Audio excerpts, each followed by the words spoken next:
Good evening. Happy Easter, everyone. This is Dr. McDaniel, and it's Sunday, April 20th. I'm visiting my brother in Florida this week, so coming from a different location. Office is closed this week for the Easter break. Hope everyone had a great day. So as the intro indicated, I thought about it. I decided to speak briefly on fibroids. I get a lot of questions on women who have been diagnosed with fibroids through various mechanisms. They're usually worried and concerned and wondering what exactly are fibroids and what they should do about them. So I guess first off, fibroids are tumors. They are balls of uterine muscle. They're benign 99% of the time.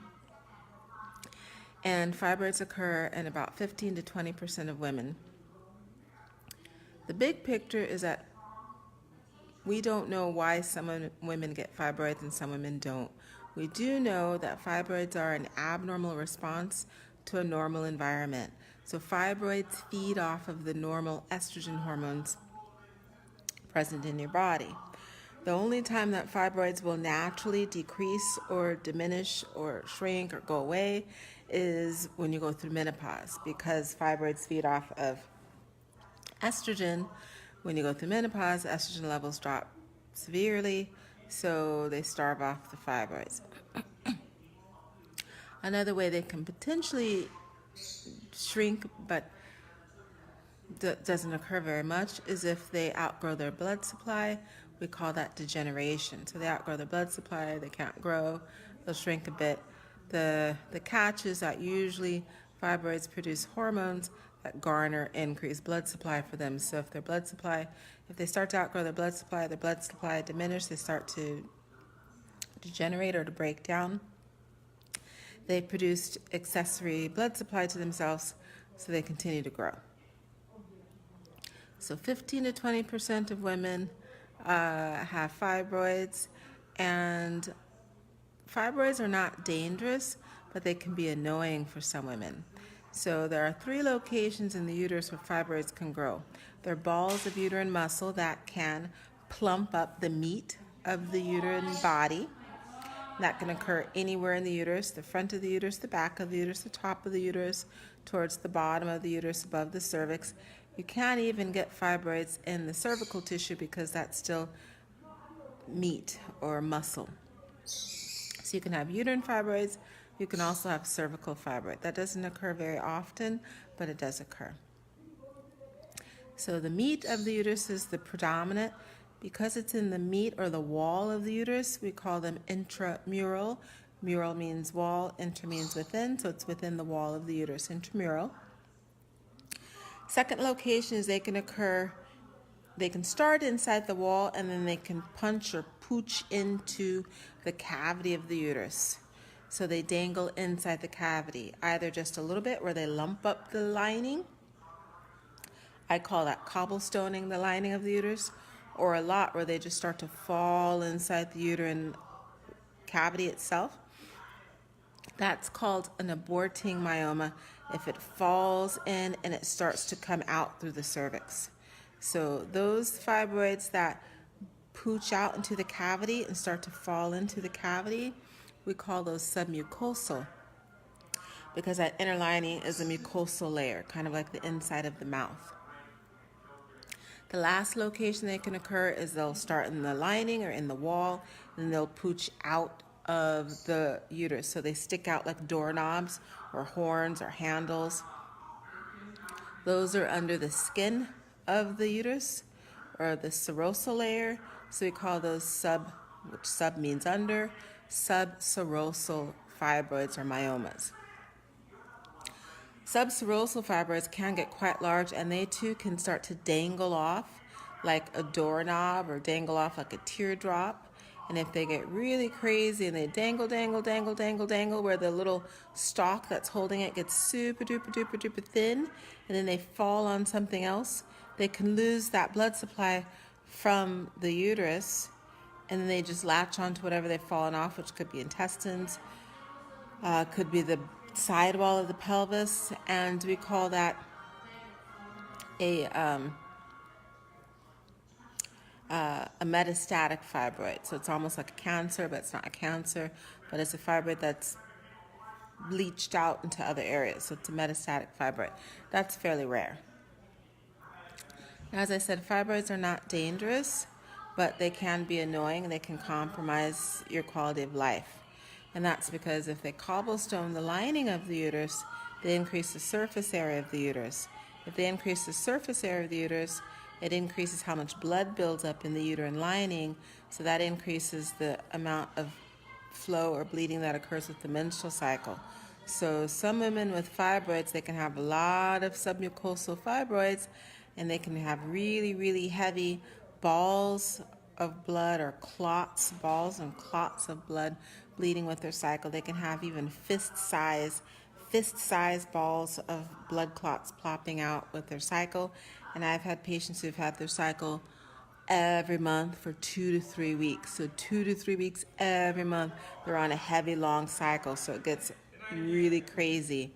And then, needless to say, heavy, long cycles for 3 weeks is going to give someone iron deficiency anemia because they're losing a ton of blood every month.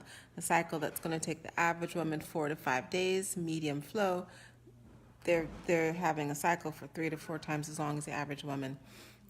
So they can become severely deficient, losing all of that iron with every cycle.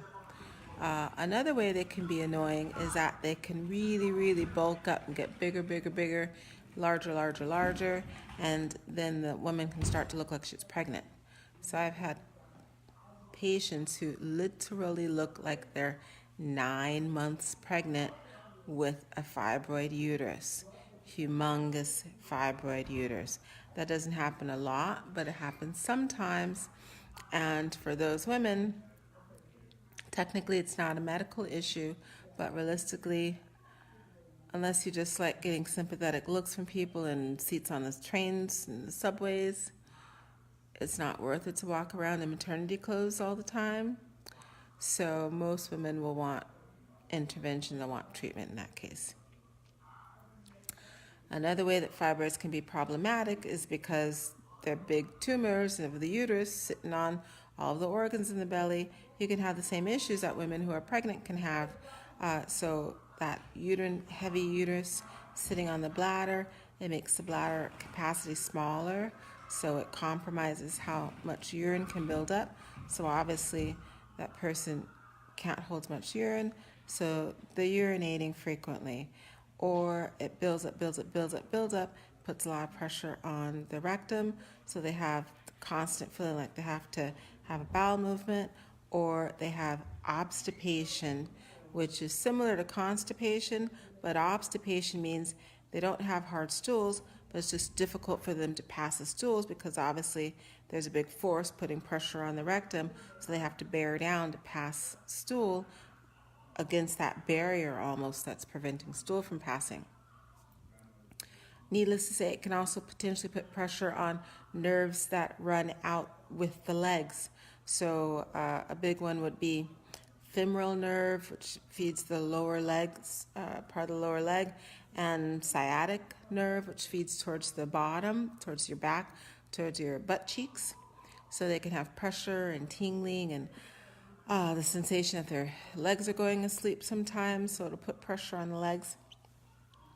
And pain from the sciatic nerve also having pressure on it too. So it can compromise the quality of life quite a bit for some women who have those strategically placed balls of uterine muscle or fibroids.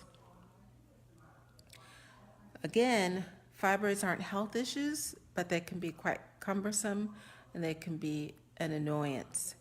If someone's not annoyed by the fibroids, it's not causing them a lot of issues, maybe their fibroids are growing really slowly, you don't have to treat them.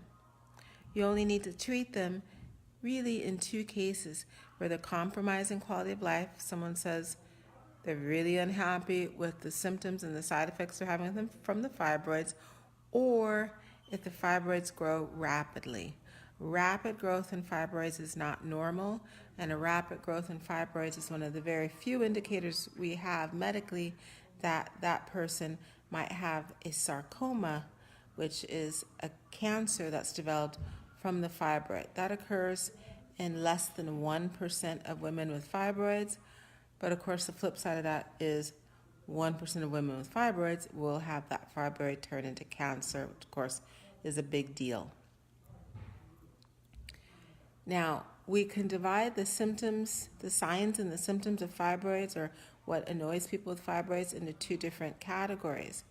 Fibroid symptoms that can be treated with medication, or fibroid symptoms that need to be treated with procedures.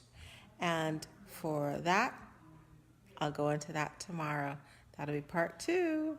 So today, for the fibroids, I just spoke about symptoms and signs that people can have from the fibroids. Location, what is a fibroid? Location of the fibroids, some of the symptoms women can have, and some of the signs women can have that they have a fibroid. And tomorrow I'll go into actually how we evaluate fibroids and the different types of treatment for the fibroid symptoms that one is having. So I hope that was helpful, informative, perhaps for someone who has fibroids or someone who has a loved one or a friend who has fibroids and wants to help give them some information and advice on them. Today is Sunday. Happy Easter, April 20th. Hope everyone had a great day, and Lord willing, I'm still here tomorrow. I'll be back tomorrow with part 2 of the fibroid information. Thank you for watching. Have a good night.